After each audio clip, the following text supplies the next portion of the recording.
Hi friends, ಎಲ್ಲರೂ ಹೇಗಿದ್ದೀರಾ? ನಾನಂತೂ ತುಂಬ ಚೆನ್ನಾಗಿದ್ದೀನಿ. ಸೊ ಇವತ್ತಿನ ವ್ಲಾಗ್ನ ನಾನು ಬೆಳಗ್ಗೆ ಸ್ಟಾರ್ಟ್ ಮಾಡ್ಕೊತಾ ಇದ್ದೀನಿ. ಏನಪ್ಪ ಅಂತ ಅಂದರೆ, ನಾವು ಬೆಳಗ್ಗೆ ತಿಂಡಿ ತಿನ್ನೋಕ್ಕೆ ಹೋಟೆಲಿಗೆ ಹೋಗೋಣ ಅಂತ ಅಂದ್ಕೊಂಡ್ವಿ. ಸೊ ನೋಡಿದ್ರಲ್ಲ, ನಮ್ಮ ಮಾವ ಅಡುಗೆ ಮಾಡ್ತಾಯಿದ್ದಾರೆ, ನಾನು ಬರ್ತಾಯಿದ್ದೀನಿ. ನಮ್ಮ ಅತ್ತೆನವರು ರೆಡಿಯಾಗಿದ್ದಾರೆ, ನಮ್ಮ ಮನೆಯವರು ರೆಡಿಯಾಗಿದ್ದಾರೆ. ಸೊ ತಿಂಡಿ ಮನೇಲಿ ಮಾಡಿರಲಿಲ್ಲ, ಎಲ್ಲಾದರೂ ಹೋಟೆಲಲ್ಲಿ ತಿನ್ನೋಣ ಸಂಡೇ ಆಗಿರೋದ್ರಿಂದ ಅಂತ ಅಷ್ಟು ನಾನು, ನಮ್ಮ ಮನೆಯವರು, ನಮ್ಮ ಅತ್ತೆ ಮತ್ತು ನನ್ನ ನಾದಿನಿ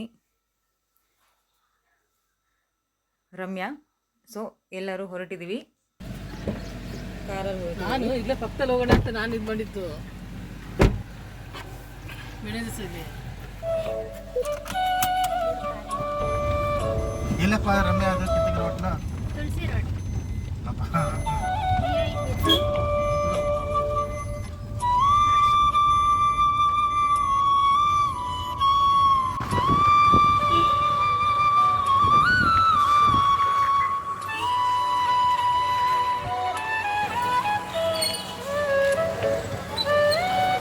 ಹೋಟೆಲ್ ಬಂದ್ಬಿಟ್ಟು ವಸಂತ ಅಂತ ಬಾಂಬರು. ಇಲ್ಲಿ ಹೊರಗಡೆನೇ ಹೀರೆಕಾಯಿ, ಹಾಗಲಕಾಯಿ,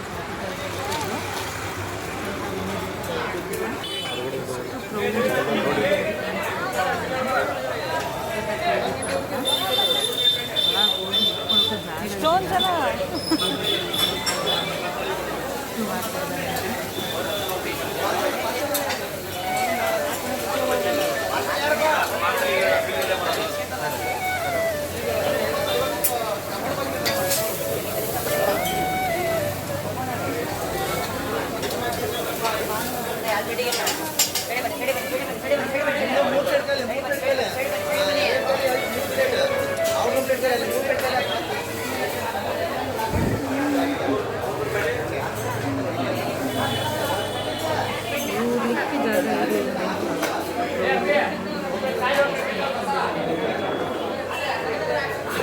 ಕುತ್ಕೊಳ್ಳೋಕ್ಕೂ ಜಾಗ.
ಫೈನಲ್ ಆಗಿ ನಮಗೂ ಬಂತು. ರಮ್ಯಾ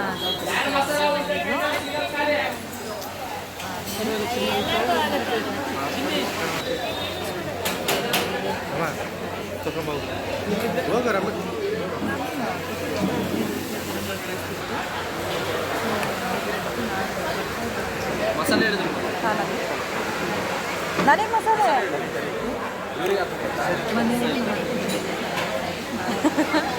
ಎಲ್ಲ ಒಂದೇ ತಗೋ ಟೇಬಲ್ ಇಟ್ಟು.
ಎಲ್ಲ ತಿನ್ಕೊಂಡಾಯಿತು.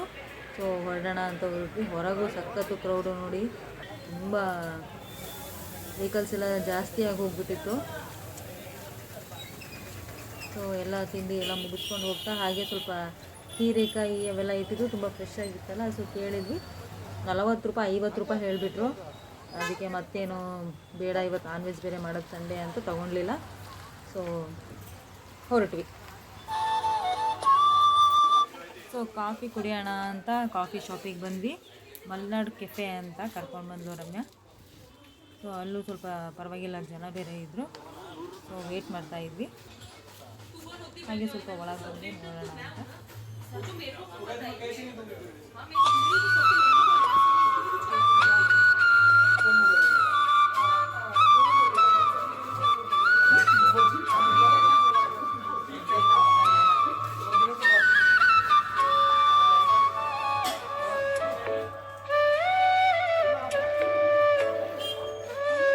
ತುಂಬ ಮಳೆ ಬೇರೆ ಬರ್ತಾ ಇತ್ತು ಫ್ರೆಂಡ್ಸ್.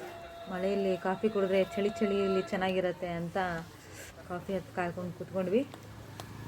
ಸೊ ಅಷ್ಟೊತ್ತಿಗೆ ಆಗಲೇ ಕಾಫಿ ಬಂತು. ಕಾಫಿ ಕುಡಿಯೋಣ ಅಂತ ಕಾಫಿ ಕುಡಿದು ನೋಡಿದ್ವಿ. ಟೇಸ್ಟು ಚೆನ್ನಾಗೇ ಇತ್ತು. ಆ ಚಳಿಗೆ ಬಿಸಿ ಬಿಸಿಯಾಗಿ ಸೂಪರಾಗಿ ಅನಿಸ್ತಾ ಇತ್ತು ಕಾಫಿ ಮಾತ್ರ. 3 ಜನ.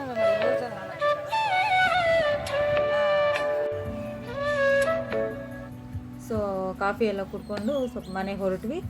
ಸೊ ನಮ್ಮ ಮನೆಯವರು ಮಳೆ ಬರ್ತಾ ಇದೆ, ಮನೆಗೆ ಹೋಗೋ ಬದಲು ಹಾಗೆ ಒಂದು ರೌಂಡು ಸ್ವಲ್ಪ ಹೋಗೋಣ ಅಂತ ಅಂದ್ಕೊಂಡ್ವಿ. ಸರಿ ಆಯಿತು ಅಂತ ಅಂದ್ಕೊಂಡು ಹಂಗೆ ಒಂದು ಸ್ವಲ್ಪ ಅಲ್ಲಿ ಸ್ವಲ್ಪ ದೂರ ಹೋಗಿ ಬರೋಣ ಅಂತ ಹೇಳಿದರು.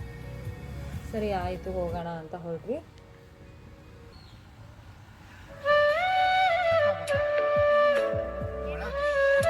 ಸೊ ಅಲ್ಲೇ ನಿಯರೆಸ್ಟ್ ಲೋಕಿ ಕೆರೆ ಅಂತ ಒಂದು, ಅಂದರೆ ಟಿ ವಿ ಸ್ಟೇಷನ್ ಕೆರೆ ಅಂತ, ಅದು ನೋಡ್ಕೊಬರೋಣ ಅಂದ್ಕೊಂಡ್ವಿ. ಅದು ಕ್ಲೋಸ್ ಆಗಿಬಿಟ್ಟಿತ್ತು. ಸೊ ಅದರ ಟೈಮಿಂಗ್ಸ್ ಲಾಸ್ಟೇ 8 ಗಂಟೆ. ಸೊ ಬಿಡಪ್ಪ ಮತ್ತೇನು ಮನೆಗೆ ಹೋಗೋಣ ಅಂತ. ಸಂಜೆ ಮತ್ತೆ ಓಪನ್ ಆಗೋದೇ ಸಂಜೆ ಅಂತೆ. ನಾವು ಹೋಗಿದ್ದೆ ಲೇಟ್ ಆಗಿಬಿಡ್ತು, ಮನೆಗೆ ಹೊರಟ್ವಿ.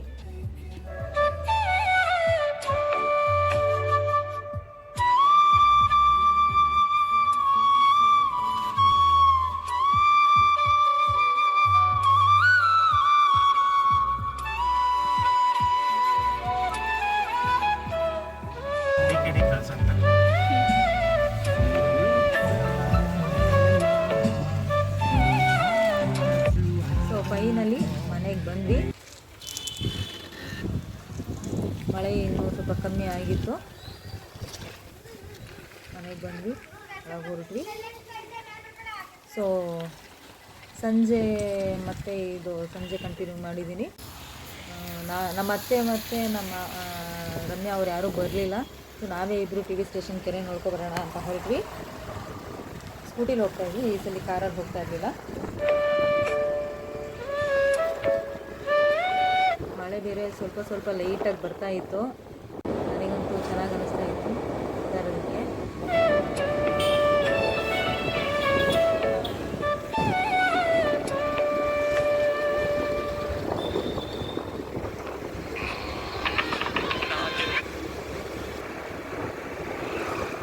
ಸೊ ಹೊರಟ್ವಿ. ಆಮೇಲೆ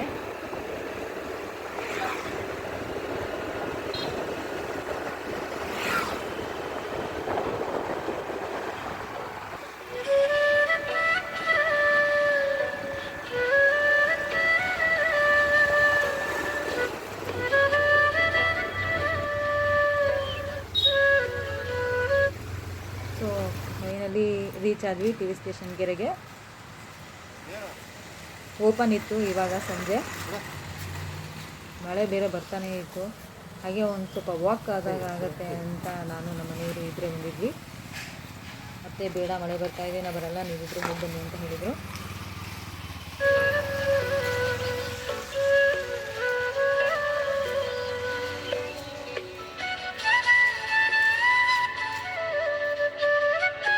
ಸೊ ಇದೇ ಅದು ಕೆರೆ, ಬನ್ನಿ ನೋಡೋಣ.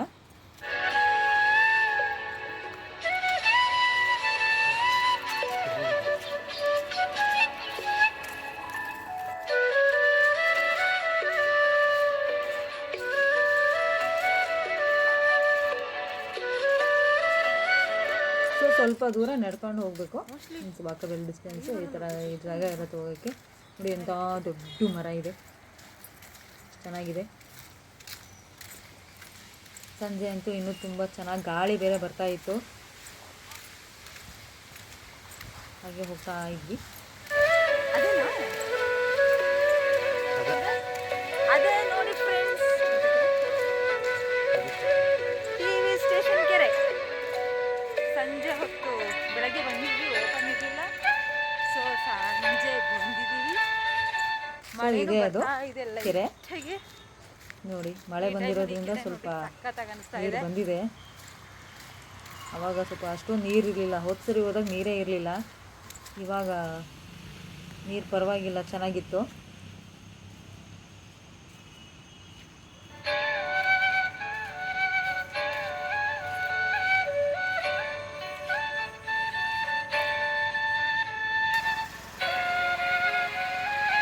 ನನಗೆ ಈ ಥರ ಕೆರೆ ನೋಡ್ಕೊಂಡು ನಿಂತ್ಕೊಳ್ಳೋದು ಅಂದರೆ ತುಂಬ ಇಷ್ಟ ಪರ್ಸ್ನಲಿ.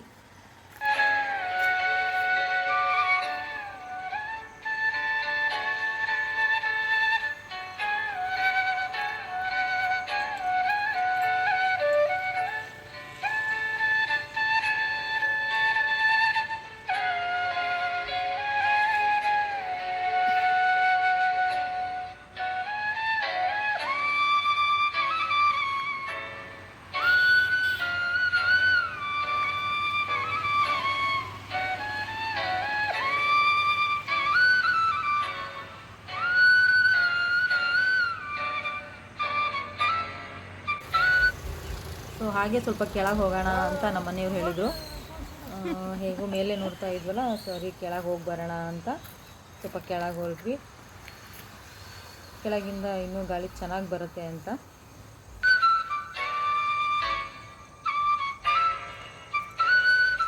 ನಮ್ಮ ಮನೆಯವರಂತೂ ನನ್ನ ಬಿಟ್ಟು ಓಡೇ ಹೋಗ್ಬಿಟ್ರು. ನಾನು ಅವ್ರನ್ನೇ ಫಾಲೋ ಮಾಡ್ಕೊಂಡು ಹೋಗ್ತಾ ಇದ್ದೀನಿ.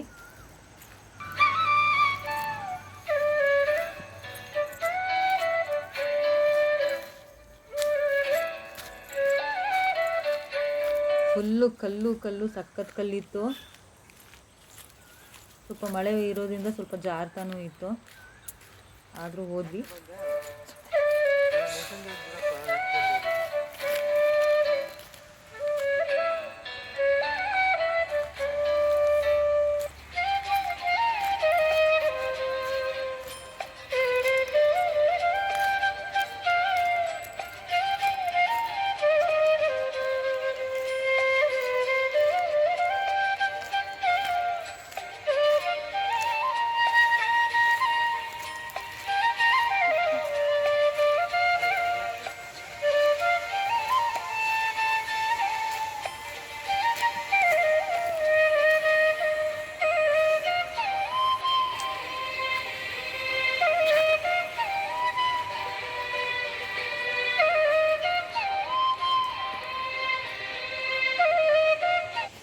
ಎಲ್ಲ ನೋಡಿಕೊಂಡು ಸೊ ಮತ್ತೆ ಹೊರಟ್ವಿ ಮೇಲೆ. ತುಂಬ ಲೇಟ್ ಆಗ್ತಾ ಬಂತು. ಆಲ್ರೆಡಿ 6 ಆಗೋಗ್ಬಿಟ್ಟಿತ್ತು, 6:30. ಸೊ ಆಯಿತು, ಹೋಗೋಣ, ಲೇಟ್ ಆಗುತ್ತೆ ಅಂತ ಅಂದು ಹೊರಟ್ವಿ. ಮೇಲೆ ಹೊರಟಿದ್ದೀನಿ ನಾನು.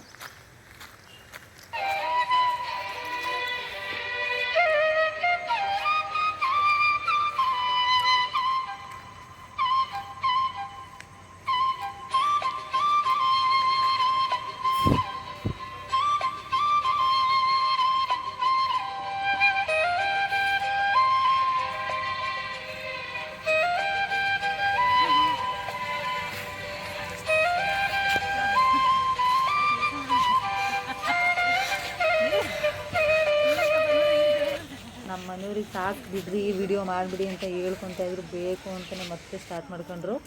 ಅಷ್ಟೊತ್ತಿಗೆ ಒಂದು ಆಂಟಿ ಬಂದುಬಿಡ್ತು. ಅಲ್ಲಿ ಅದು ಏನೋ ತೊಗೊಂಡು ಬಂದಿದ್ರು, ಅದನ್ನು ಕೆರೆಗೆ ಹಾಕೋಣ ಅಂತ ಬಂದಿದ್ರು ಪಾಪ. ಆದರೆ ಕೆರೆ ನೀರು ತುಂಬ ಆ ಕಡೆ ಇರೋದ್ರಿಂದ ಹೋಗೋಕ್ಕಾಗಲಿಲ್ಲ ಅಜ್ಜಿಗೆ. ಸೊ ಅದಕ್ಕೆ ಮತ್ತೆ ಪಾಪ ಏನು ಮಾಡಿದ್ರು ಗೊತ್ತಿಲ್ಲ, ನಾವು ಅಷ್ಟೊತ್ತಿಗೆ ಹೊರಟೇ ಬಿಟ್ವಿ.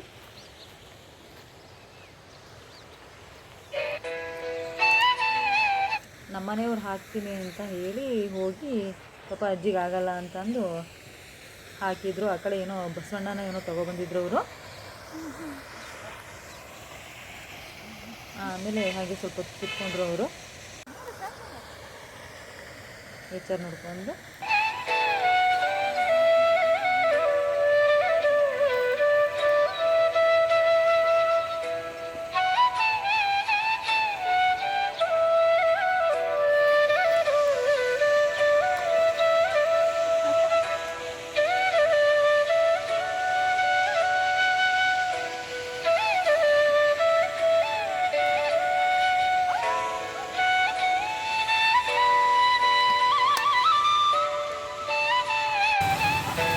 ಸೊ ಅಷ್ಟೆಲ್ಲ ಮಾಡಿಕೊಂಡು ಮತ್ತು ಪಾನಿಪುರಿ ತಿನ್ನಬೇಕು ಅಂತ ಅನ್ನಿಸ್ತು ನನಗೆ. ಸೊ ನಮ್ಮ ಮನೆಯವರು ಪಾನಿಪುರಿ ತಿನ್ನೋಣ ಅಂತ ಕರ್ಕೊಂಡು ಬಂದರು. ಅಲ್ಲ ಆಲ್ರೆಡಿ ತುಂಬ ಜನ ಇದ್ದರು, ವೇಟ್ ಮಾಡ್ತಾಯಿದ್ದೆ.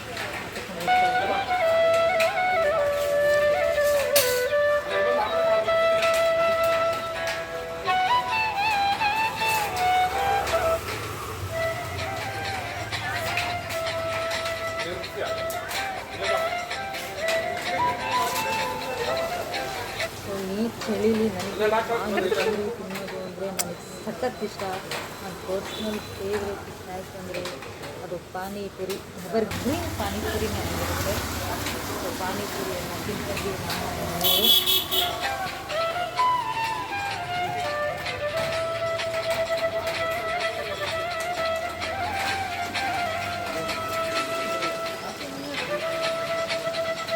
ಸೊ ಹಾಗೆ ಪಕ್ಕಕ್ಕೆ ಬೋಂಡ ಅಂಗಡಿ ಇತ್ತು. ಸೊ ಬೋಂಡ ಅಂಗಡಿಗೆ ನಮ್ಮ ಮನೆಯವರು ಮತ್ತು ರಮ್ಯ ಅವರಿಗೆಲ್ಲ ಸ್ವಲ್ಪ ತಗೊಂಡೋಗೋಣ, ತುಂಬ ಚೆನ್ನಾಗಿ ಮಾಡ್ತಾಯಿದ್ರು. ಸೊ ತಗೊಂಡೋಗೋಣ ಅಂತ ಹೊರಟರು.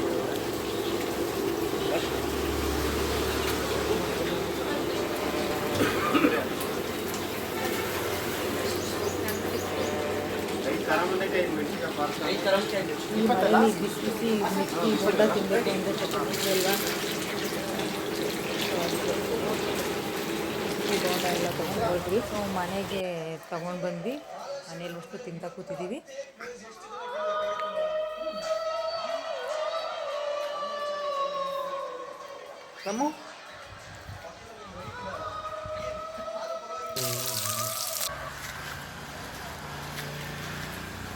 ಸೊ ಫ್ರೆಂಡ್ಸ್, ಯಾರೆಲ್ಲ ನನ್ನ ಚಾನಲ್ನ ಹೊಸದಾಗಿ ನೋಡ್ತಾ ಇರ್ತೀರೋ ಸೊ ದಯವಿಟ್ಟು ಎಲ್ಲರೂ ಲೈಕ್ ಮಾಡಿ, ಶೇರ್ ಮಾಡಿ, ಸಬ್ಸ್ಕ್ರೈಬ್ ಆಗೋದು ಮಾತ್ರ ಮರಿಬೇಡಿ. ನನ್ನ ವೀಡಿಯೋನ ಆದಷ್ಟು ಟೈಮ್ ಸಿಕ್ಕಾಗೆಲ್ಲ ದಯವಿಟ್ಟು ನೋಡಿ. ಸೊ ಇವತ್ತಿನ ಬ್ಲಾಗ್ ಇದಾಗಿತ್ತು. ಸೊ ನೆಕ್ಸ್ಟ್ ವಿಡಿಯೋದಲ್ಲಿ ಮೀಟ್ ಮಾಡೋಣ. ಬಾಯ್.